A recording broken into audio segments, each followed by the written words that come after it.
Здравствуйте, уважаемые товарищи! Мы продолжаем цикл своих передач о героическом эпосе Манас кыргызского народа.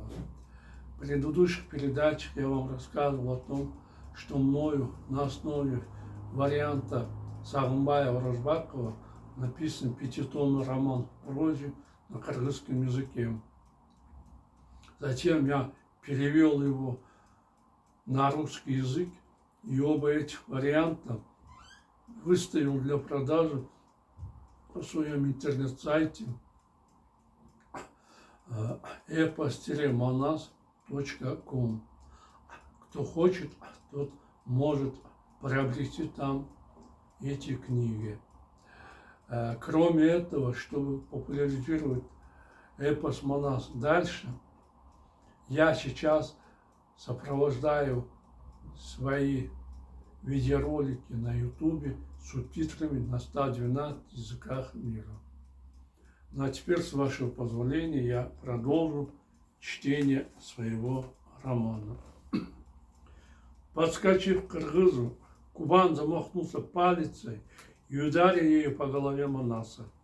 Державшийся на стороже богатырь укрылся щитом. Удар был настолько сильным, что осколки разбитого вдребезги щита разлетелись во все стороны. В порыве ярости Манас схватил Кубана за воротник и вырвал у него с рук палец. Бить надо не так, а вот так. С этими словами богатырь изо всех сил треснул Кубана по голове палицей, отчего тот тут же размяк и отдал Богу душу. После гибели Кубана у калмаков душа ушла в пятки. Убедившись, что никто не сможет победить Манаса, ни один из них не осмелился выйти против него и сразиться с ним один на один. Когда никто больше не вышел на поединок, 300 тысяч калмаков во главе с Орго и Чулу пошли в наступление на кыргызов.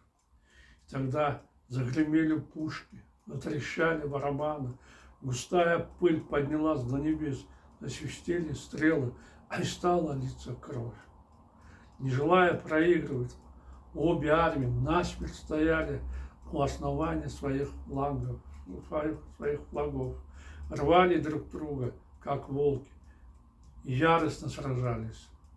Число людей со сломанными руками, конечностями, выбитыми глазами с каждым мгновением все больше увеличивалось. Китайцы и кыргызы, два народа, безжалостно истребляли друг друга. Потоки алой крови, утекавшие из ран убитых и раненых воинов, превратились в сель и медленно стекали в широкую реку Керкуль. Во время всеобщей битвы Манас и Орго встретились лицом к лицу. Они несколько раз сразились на копьях, мечах и палицах. Наконец, Манас схватил сидевшего на лошади калмака за пояс, выдернул из седла и бросил на землю.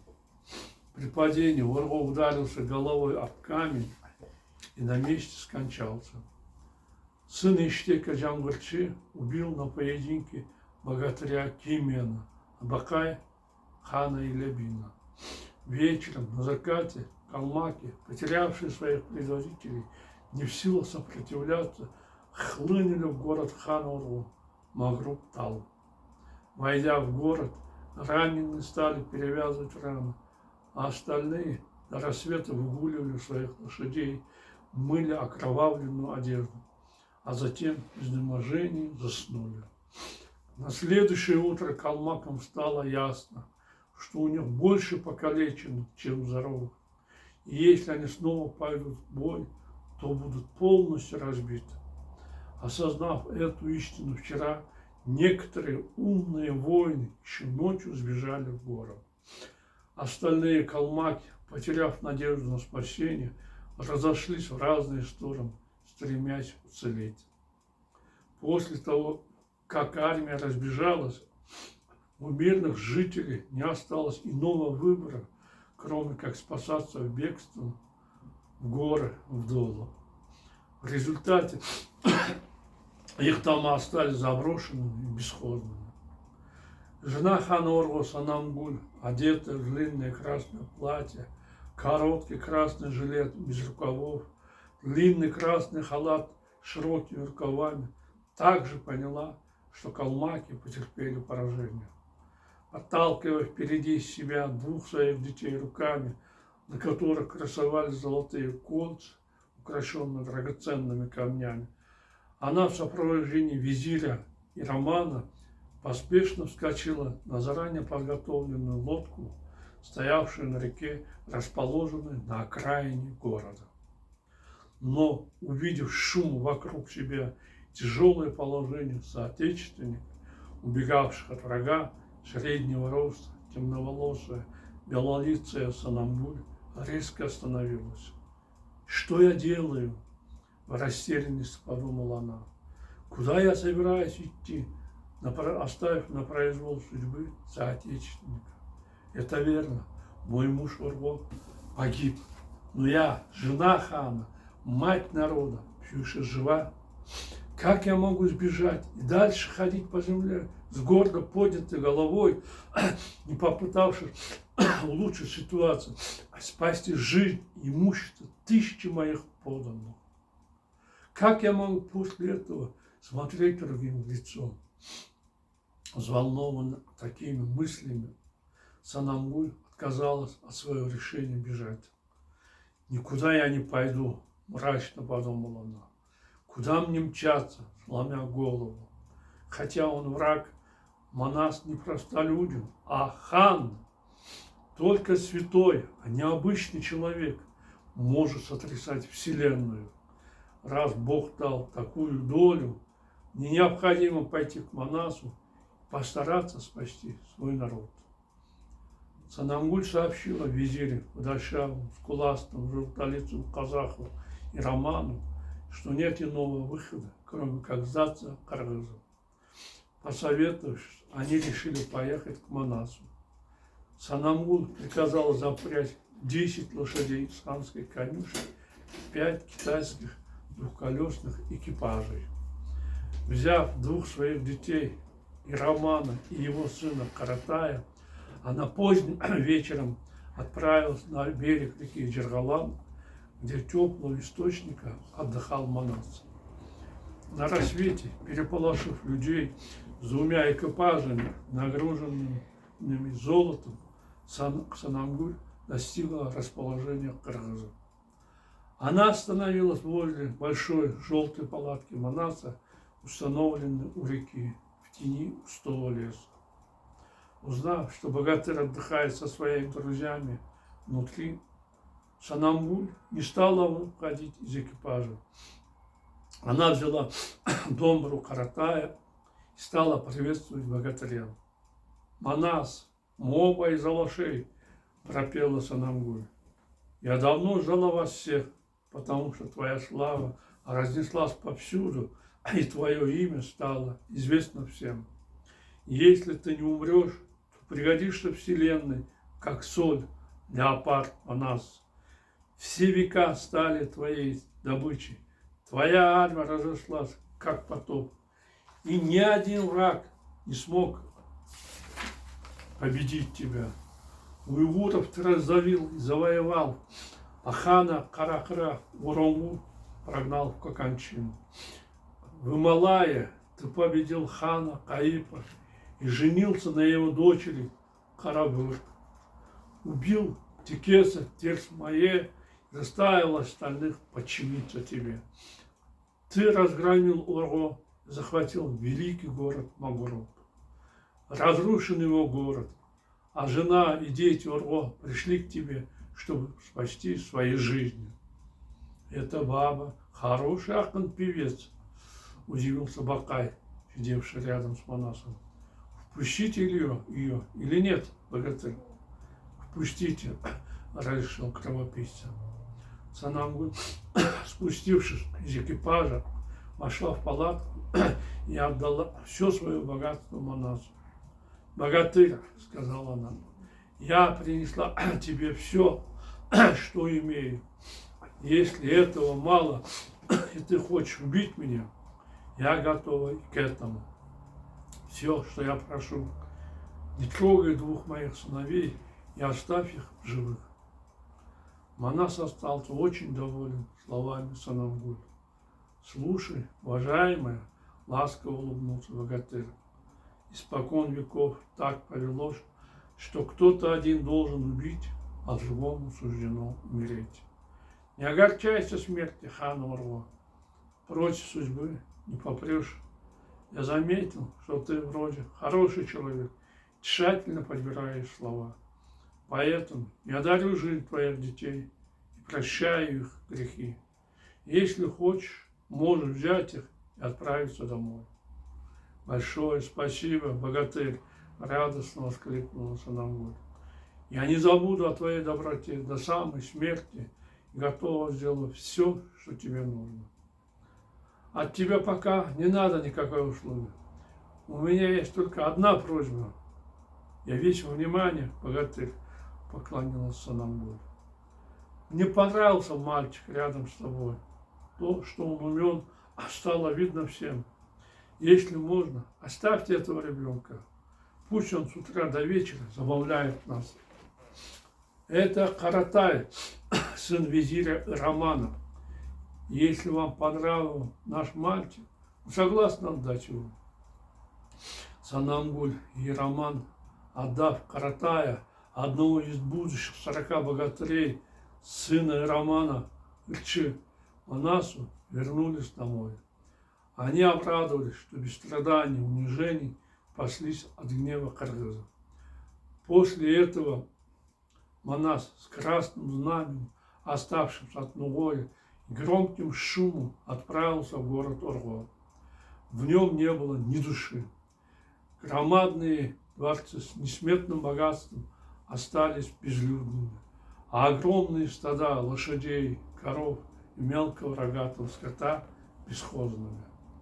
Китайцы, сунцы подожгли город, убили детей и стариков, разрушили свои дома, погасили свечи, убежали, куда глаза глядят. Санамгуль с поклоном приветствовала кыргызов, вступивших в город. Она посыпала под ними янтарь, повела в роскошную палатку Манаса. Немного отдохнув, богатырь открыл сокровищницу Орго и раздал беднякам золото, белое серебро. Отдохнув 6 дней, Манас начал пир. Он дал приказ выкопать 900 очагов, зарезать 900 кобыл и накормить всех голодных. После 15-дневного отдыха, посоветовавшись с богатырями, решив следующий поход совершить против хана Акумбишима, Манас разделил армию на 3 части. Первую группу возглавили Айдархан и Кукчо. Они взяли 150 тысяч воинов и отправились через Киркол, долину Иле, чтобы сразиться с калмаками хана и Левина. Урбу, который командовал второй группой, должен был нанести удар по калмакам хана Кеймена Кемине с помощью 150 тысяч человек. Третью группу возглавил сам Манас и отправился в Чуй, хану Акумбишиму.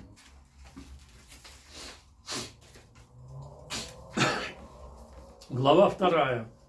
Как Манас победил в Чуе Акумбишима. 45 лет прошло с тех пор, как Акумбишим стал ханом. Его подданные жили в Уральских горах, недалеко от Туссу. Услышав, что кыргызы напали на Орго, он отправил ему на помощь десятки тысяч своих воинов. Жизнь доказала его неправоту, кыргызы победили калмаков. Об этом рослом, широкоплечем, скуластом, желтолицому Акумбишиму рассказали те, кому удалось сбежать от войск Манаса. Содрогнувшись от ужаса, хан стал проливать горькие слезы, когда увидел, что некоторые калмакские воины потеряли лошадей, другие – уши, третьи – глаза, а четвертое – лишились рук и ног. Мы жили счастливо и беззаботно в благодатных краях, имея в изобилии чистую, прозрачную воду, стал горевать Акунбишим. А теперь нас окружили алаши, от которых терпим унижение и страдания. О, жестокий и несправедливый мир! Как избавиться от алашей? Как с ними справиться?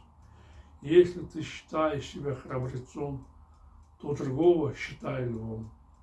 Как точны и справедливы эти слова. От страха и отчаяния хан горько разрыдался. Проплакав некоторое время, отведя душу, Акунбишим взял себя в руки. Он вызвал к себе колдуна Сары, чтобы расспросить его о врагах. Кыргызы очень храбрые, спросил хан у колдуна. Как они сражаются? Калмак, едва оставшийся живых после поединка, заплакал. Повелитель, ответил Сара, до сих пор мы, оказывается, никогда не видели таких храбрецов, как кыргызы. Они сражаются отважно и смело, не отступают от своих слов, презирают смерть. Я расхрабрился и вышел на поединок против их богатыря. Не сумев победить, спасая свою жизнь, я прибежал к тебе. И если кыргызы придут сюда, я думаю, они выщипают по одному наши бороды, усы и жестоко накажут нас. Проливая слезы, колдун рассказал хану немало ужасающих подробностей о кыргызах. Услышав все это, ошеломленный Акунбишим потерял дар речи. Чуть не сойдя с ума, он впал в полное оцепенение. Горе мне, с испугом подумал хан. Я сделал большую ошибку, отправив войска на помощь Орго. Если бы не вмешивался, возможно, Манаст не разозлился, не стал вторгаться в мои владения. Дрожа от страха, сожалея о своих действиях, терзая запоздалым раскаянием, Акунбишим навзрыд расплакался. При виде плачущего правителя всем его приближенным стало не по себе. Они с вытаращенными от ужаса глазами уставились на него. Заметив это, Акунбишим покраснел сюда. Что со мной происходит? Смутился хан. Я, правитель государства, несу полную ответственность за подданных. Вместо того, чтобы горевать, не нужно вселить в них мужество, поднять их дух. Иначе мы проиграем, даже не встретив кыргызов. Ну вот, уважаемые товарищи, наше время подошло к концу. Я прощаюсь с вами. До свидания. До новых встреч.